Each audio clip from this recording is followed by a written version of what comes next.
misunderstands, we lose our affinity for each other. We don't respect and we don't honor each other no more because we don't have something that's exclusive to us when we communicate. It belongs to everyone, and in fact, someone can tell us, you're mispronouncing the words we gave you. It's like, damn, I can't even have thoughts of my own without someone giving me critique. It really goes deep. It goes very deep when you have no control of the language, and people can critique you on the way you articulate your thoughts. You have no privacy amongst your own kind.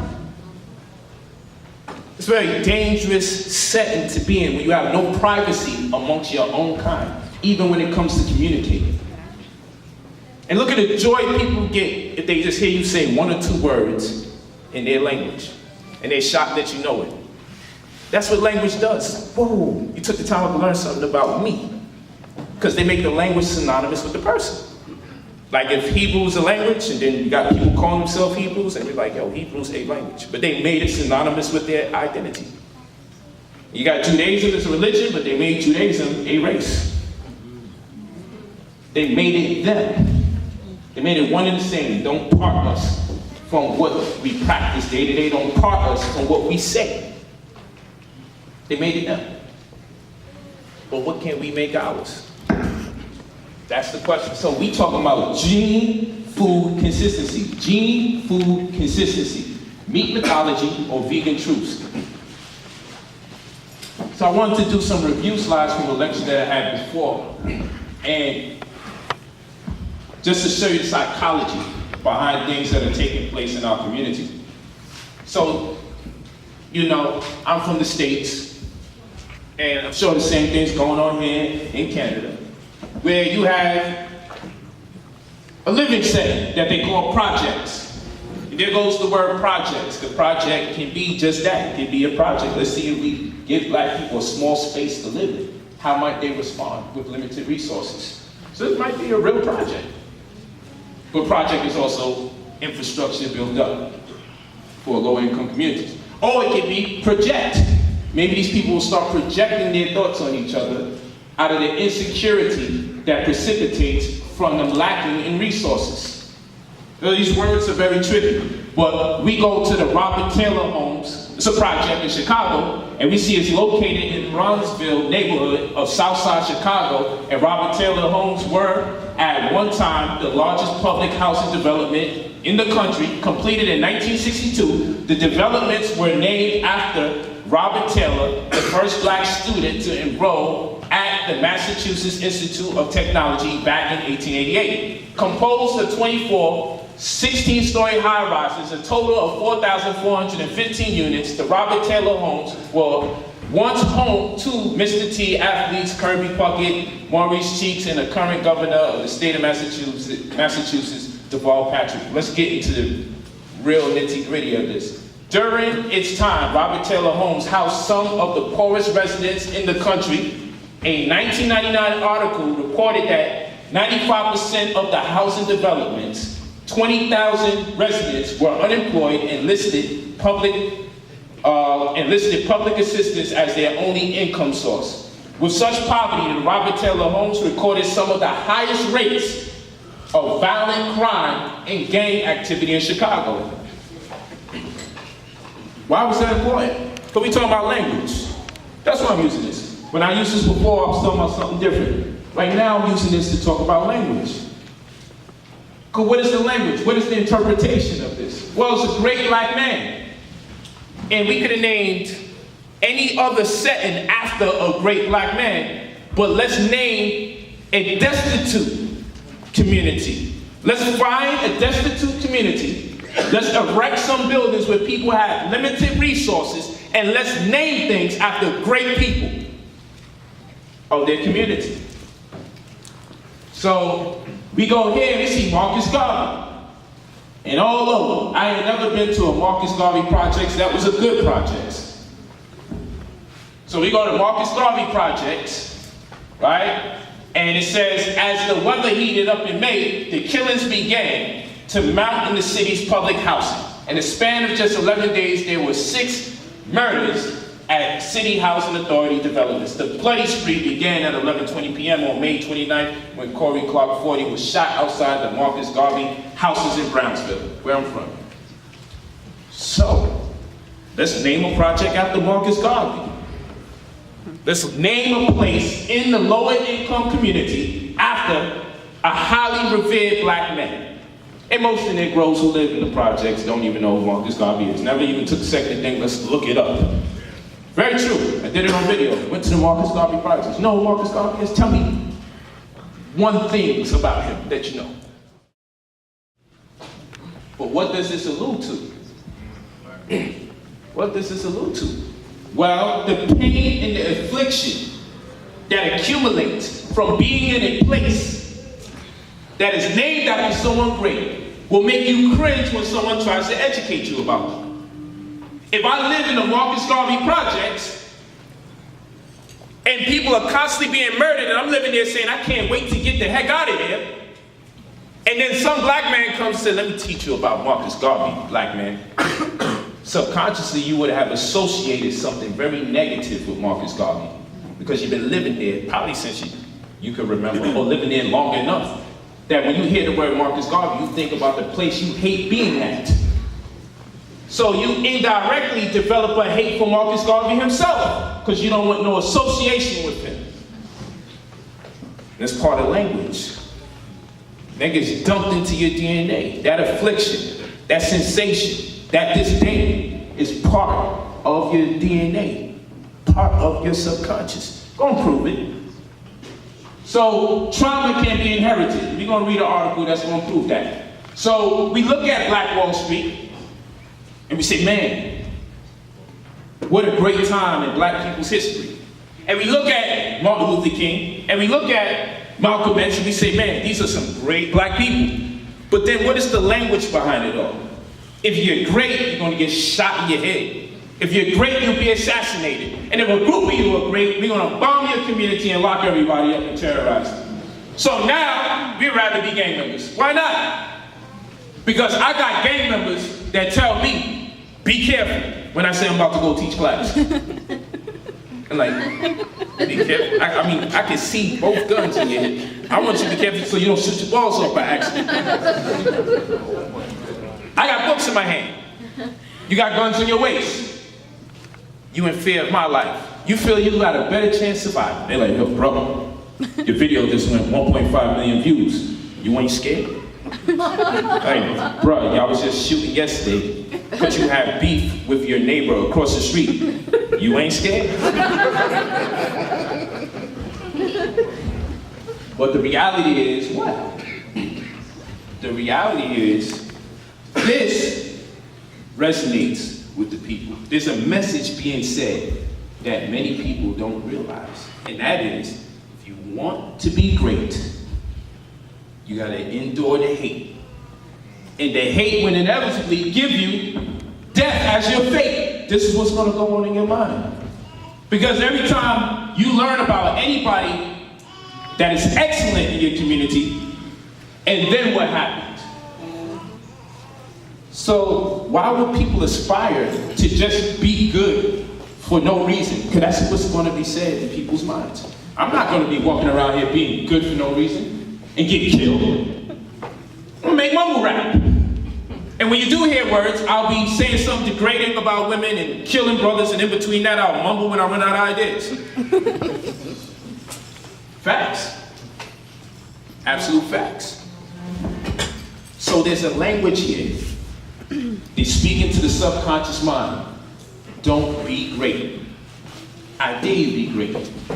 I dare you be great in numbers. I dare you be great as an individual. We're going to kill you one way or another. So now I could be a gang leader, but the hell gonna come in if I try to be a conscious leader. Just look at it. A conscious leader will have people religiously show themselves and talk negativity about you all day, every day. Every day is a new video about it. A gang leader doesn't get that hate from conscious people. Conscious leaders get that hate. You know, before a person says, I'm gonna upload this video on Brother Polight, you know they had to walk by the pimp, they had to walk by the prostitute, They had to walk by the crack dealer. They had to walk by the dope dealer. They had to walk by the domestic violence taking place. They had to walk by the gang member to get home and say, I'm uploading this new video exposing Polight. I'm helping the black community. Just think about that. Think about how many people doing the wrong thing, they see doing the wrong thing every single day. They say, man, I'm gonna stop this gang violence. They don't do that. I'm gonna stop the guy I see clearly selling drugs every day on the corner. You know what? I'm doing a YouTube video and I'm gonna tell everybody his first and last name. Yeah, he right outside. I'm gonna do a YouTube video and tell everybody there's a drug dealer killing the potential messiahs in our community. Nah, I'm only gonna attack people that read and write. That's what I'm gonna do. I'm not going to attack the people who killing the people, obviously, every day, who live right in my community, that make me sick, as I always tell you, I'm banging on the cracker. And the people shouldn't sell drugs, and the people shouldn't drink alcohol. No. I'm going to go after the guy who writes books. That's what we're going to do. Go after the guy who writes books and motivates people to do better. He is the only one on the list, and then the black community will be great again. So what I'm telling you is people do these things because they're scared. Because it is. They're scared. And in fact, they're messing around, Polight trying to be great. He don't fuck around, try to kill us all because he's trying to be great. We gotta stop him. You don't think people scared like that? People scary like that. Don't be great next to me. You think that's, what do you think? You think all these celebrities are not reading? No. They don't be associated to that shit. That's that shit that gets you killed. You think they're just sitting there not knowing anything? They came from your hood. They seen the bean pie. They seen the final calls. They seen the sevens on people's chests and the Morris fezzes. They seen the cargo pants and the grenade rocket launcher looking regalia and the big black boots. We seen them all. They ain't just become totally oblivious to the Black Power movement when they got rich. In order for them to make a post of anything that I say, I gotta really be on. Gotta speak that Jesus, ha, and revolutionary talk. For them to really be like, yo, I ain't fucking, I tap out, I gotta post this one. You gotta really be on. Because subconsciously, I'm gonna get my money. But I ain't about to have this dude hot me up and start making me look like I be smart. I ain't about to do that. I'm about to have you making my millions of fans realize I give a damn about my people secretly. I ain't about to do that. I'm gonna continue propagating messages to flood the community with guns and drugs to stay safe. Think about that. They're trying to stay safe. You think they rapping about selling drugs and shooting each other because they want to make things unsafe for you? They're trying to make things safe for themselves. That's what they're trying to do. They're scared. So much of scared ass black men rapping about putting drugs in the community. They're actually scared. It's an absolute fact. I put it on my life. I'm speaking to plenty rappers that's like, look, we're gonna do this thing, just give it a little more time. Give it a little. Son, we just got killed yesterday and we private. How much more time they gonna keep doing that to us? Bro, just put up a damn post and say, I love black people. I don't know, Pete. Going too far, my nigga. Going way too far. You mean like an emoji heart, or you want me to put it in words?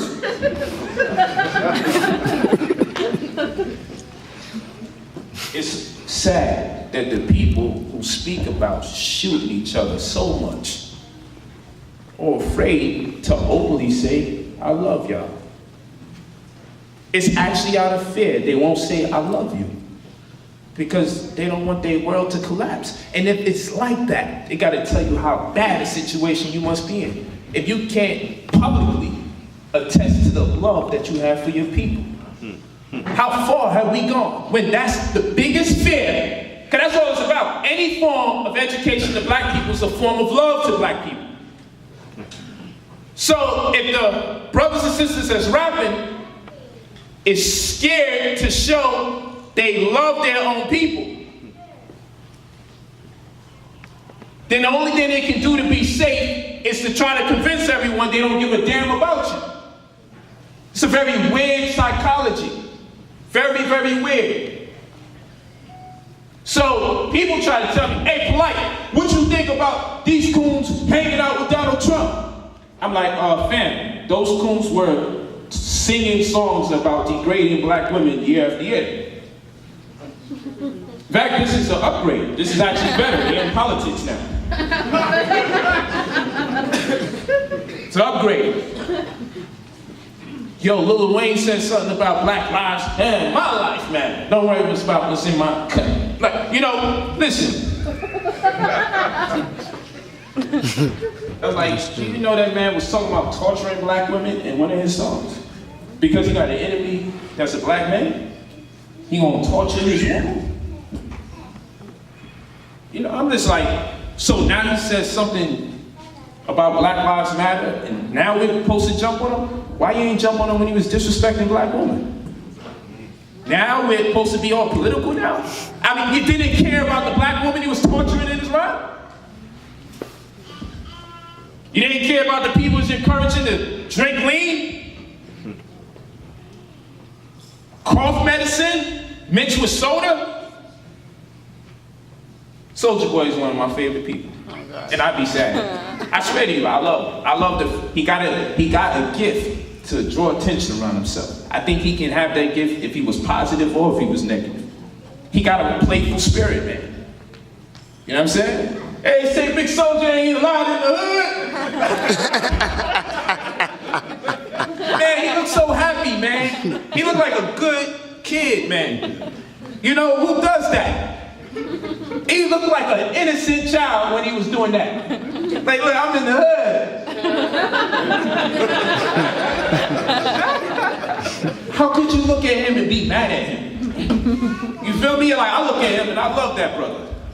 I look at him and I'd be sad. Because I watched his Instagram live the other night and I cried. Because the brother was asking which one of his medicines should he mix with the soda. And people was like, that one is good. No, this one is popping. It's 2017, we using this cough syrup or whatever it is that they mixing up. And I'm looking and I'm saying, damn, are you guys